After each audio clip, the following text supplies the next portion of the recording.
الاهلي بالاربعه بيقدر يكسب النهارده كهربة اسماعيليه 4-2. اداء حلو جدا من النادي الاهلي. طبعا لولا الجونين الاهلي كان هيعتلي صداره الترتيب النهارده، ولكن الجونين اللي جم دول خلوا الاهلي يبقى الثاني بعد المصري. ولكن بنفس عدد النقط 18 و18، وايضا الزمالك 18.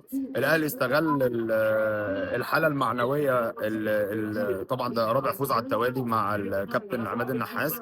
هو مسك 5 ماتشات، كسب اتعادل ماتش وكسب 4، فطبعا قدر يخرج بالفرقه من عنق الزجاجه. تحيه لمحمد هاني اللي هو مستواه ثابت بقاله فتره كبيره جدا، لاعب راجل، لعيب تعتمد عليه بصراحه، لعيب تقيل في الملعب. فمش هقدر بصراحه ان انا ابخس حقه. وكنت دايما ضد الناس لما بتهاجمه كتير، لان هو لعيب فعلا يعتمد عليه. عوده زيزو مهمه جدا للفرقه. بن شرقي على الرغم ان انا يعني ضد وجوده في الفرقه من فتره كبيره، ولكن النهارده بيجيب فاول حلو جدا جدا جدا بصراحه. ما اقدرش اتكلم ولا افتح بقي خالص. ولكن هو بقاله فتره برضو يعني رجله في الملعب بيأدي اداء الى حد ما كويس.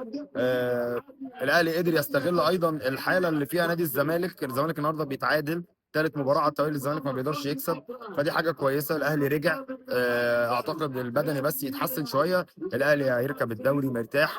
فرقه تقيله، فرقه فيها لعيبه جامده جدا، واللي جاي احسن برضو للنادي الاهلي.